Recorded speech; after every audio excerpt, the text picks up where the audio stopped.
Hello everyone, welcome to my YouTube channel. तो आज का जो हमारा टॉपिक है वो आपका है हर्बर्ट स्पेंसर।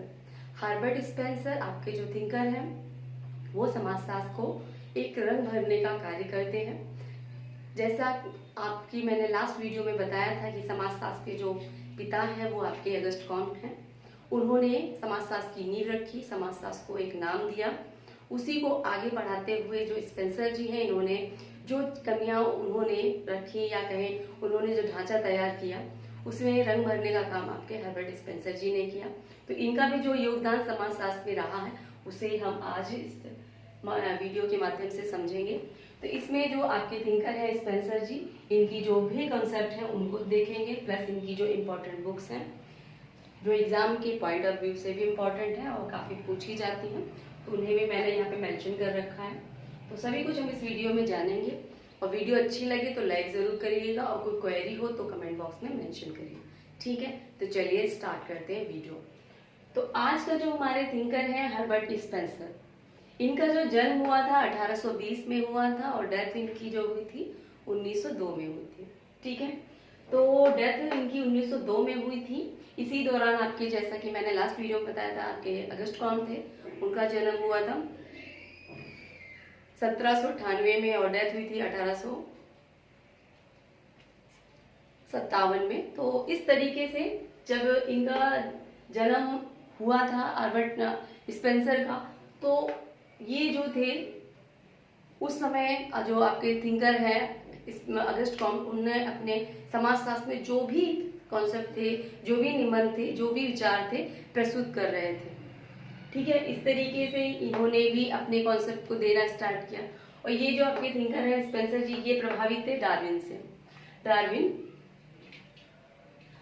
का इन्होंने बुक लिखी ओरिजिन ऑफ स्पेसीज, तो उससे ये प्रभावित थे स्पेंसर जी। उन्होंने डार्विन की बुक को पढ़ा तो उसमें जो इन्होंने डार्विन ने प्रकृति प्रवरण का जो सिद्धांत दिया था, तो उन्होंने मानव से रिलेटेड बातें बताई थी कि मानव के बारे में कि जिस तरीके से एक प्रकृति होती है, नेचर होता है, जो व्यक्ति उपयुक्त है, जो नेचर में सुटेबल तरीके से अपने आप को एक्सेप्ट कर लेता है, ये प्रकृति उसे ही एक्सेप्ट करती है जो प्रकृति के अनुसार या अनुरूप अपने आप को ढाल लेता है। तो इस तरीके से डार्विन ने उसमें अपने प्रकृति प्रवरण का जो सिद्धांत है उसको बताया था, उत्तरजीविता के बारे में बताया था कि जिस तरीके से समाज में स्पेंसर ने भी इस डार्विन के प्रकृति प्रवरण के सिद्धांत के माध्यम से अपने जो सावयवी सिद्धांत जो इन्होंने, ये देखिए यहाँ पे दिया है, सामाजिक एक सावयवी के रूप में प्रस्तुत किया।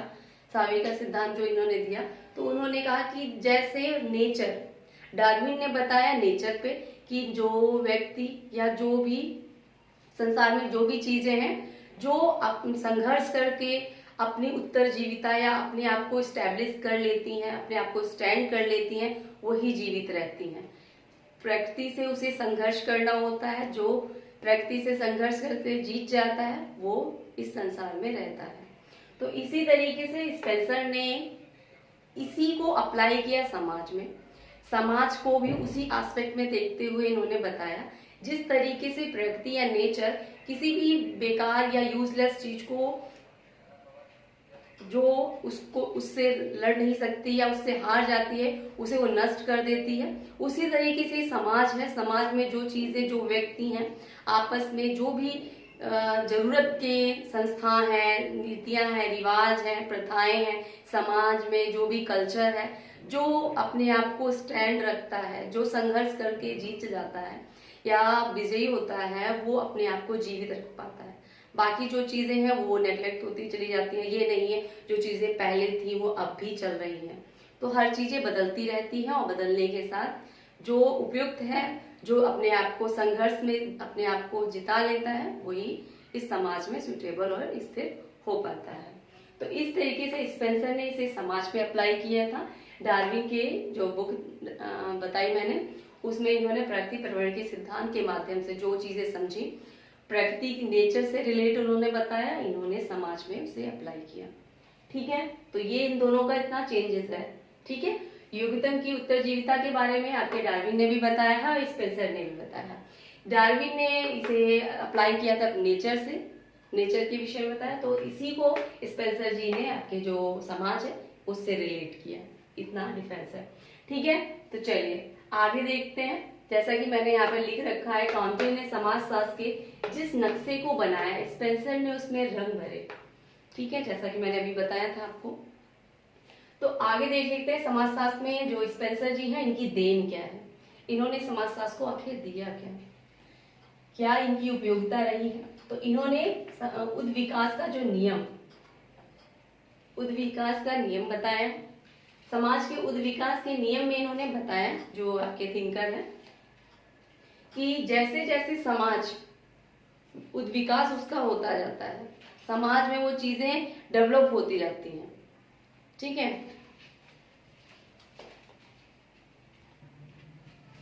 तो आपकी जो स्पेंसर जी है इन्होंने बताया जो उद्विकास का जो नियम है वो ये कहता है कि जो भी चीजें हैं, जो भी समाज में उत्पत्ति जिसकी भी हुई है, तो कोई ऐसी चीज नहीं है जिसका विनाश होता हो।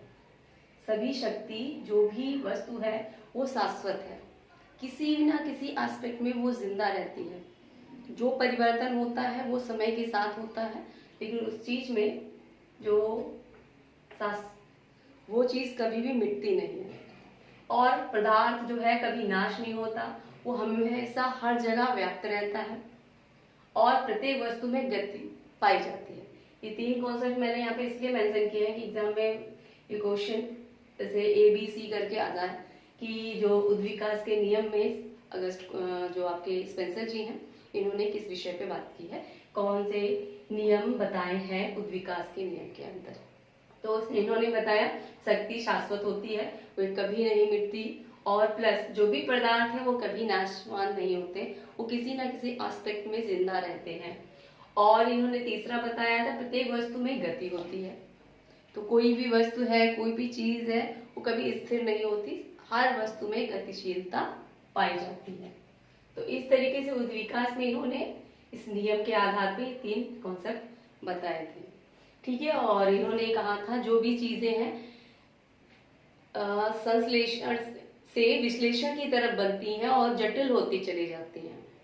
जैसे कि मान लीजिए हमारा मान लीजिए हाथ है, ये हमारा शरीर है।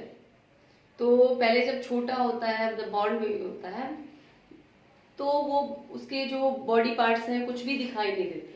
धीरे धीरे उसमें जो पार्ट्स हैं डिवाइड होते जाते हैं और चीजों का जो उनके हाथ पैर नाक हर चीज बनने लगती है। इसी तरीके से समाज में जो चीजें हैं पहले एक लिमिट में रहती हैं, जो भी चीजें हैं दिखाई नहीं देती। जैसे कोई भी सिस्टम है, कोई भी प्रथा है, पहले एकजुट होकर रहती है, और ये जो सिस्टम है समाज में जो भी धारणाएं हैं, कानून है, जो भी संस्थाएं बनी हुई हैं, वो सभी क्या हैं, एक दूसरे के साथ जुड़ी हुई हैं। एकता में अनेकता की भावना, जैसे शरीर में एक जो शरीर है जिसमें हाथ पैर सभी कुछ अलग अलग पार्ट्स हैं, लेकिन सब एक से जुड़े हुए हैं। इसी तरीके से समाज भी है, समाज में भी सभी जो भी चीजें हैं वो वांछनीय नहीं है, सभी यूजफुल है और सब एक दूसरे के लिए कार्य कर रही हैं। जैसे कि आपकी संस्थाएं हैं, नॉर्म्स हैं, वैल्यूज हैं, कस्टम है, ये सभी चीजें क्या हैं, ये आपका समाज को एक सुचारू रूप से चलाने का एक टेक्निक्स है, तरीका है, या कहीं ये टूल्स हैं जिनके माध्यम से ये समाज है एक ताकि साथ साथ बंधा भी हुआ है और ये चल भी रहा है। तो इस तरीके से इन्होंने बताया। सावे के रूप में इन्होंने जो समाज को बताया, जैसा कि मैंने अभी आपको बताया कि इन्होंने कहा कि समाज जो है, सावे का मतलब ये है कि एक शरीर के समान।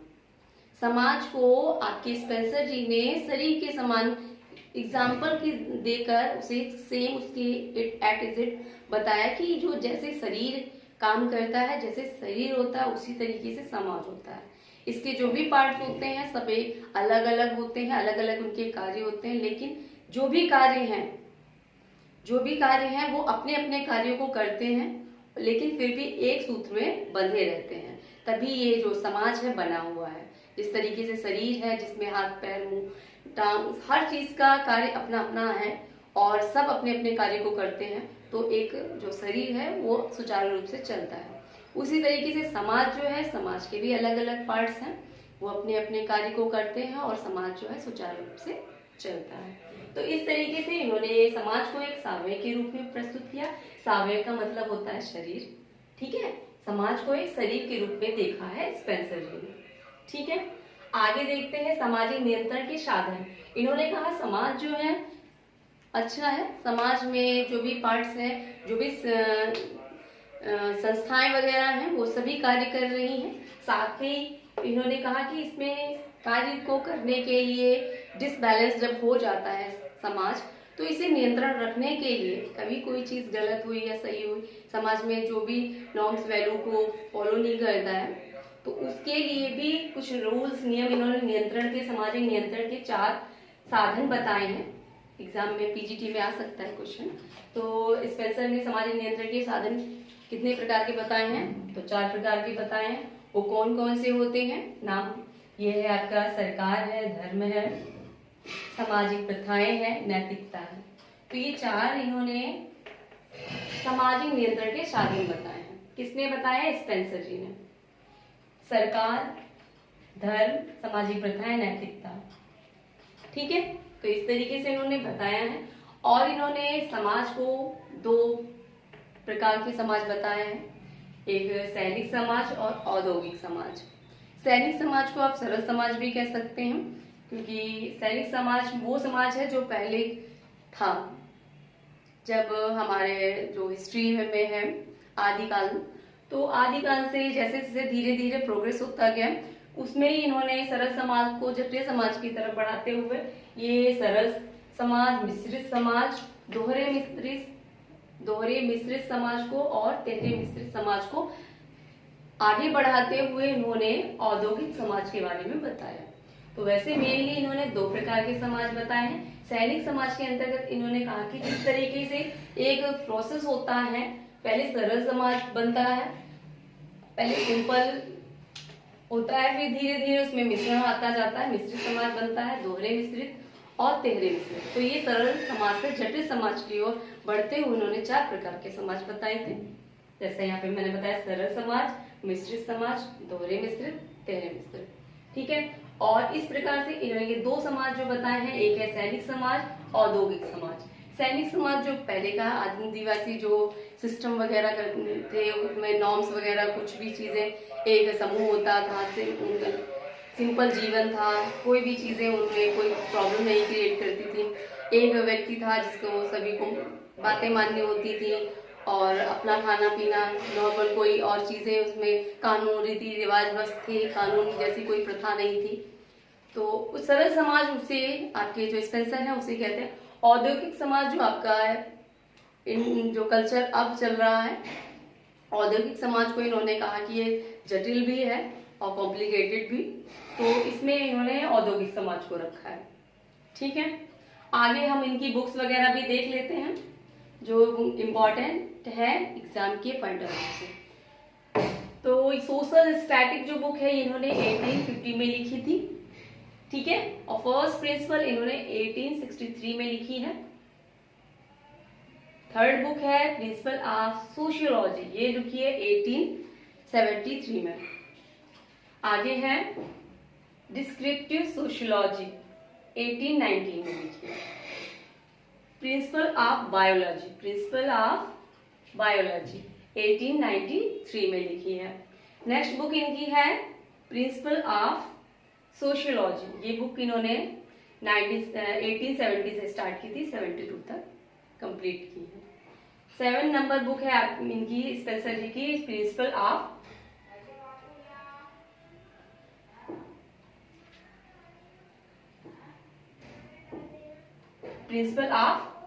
इविक्स,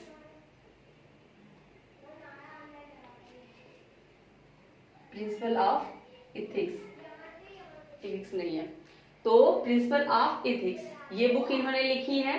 नेक्स्ट बुक है ये मैन वर्सेस स्टेट लिखी है, और इनकी 9 जो नंबर की बुक है द स्टडी ऑफ सोशियोलॉजी।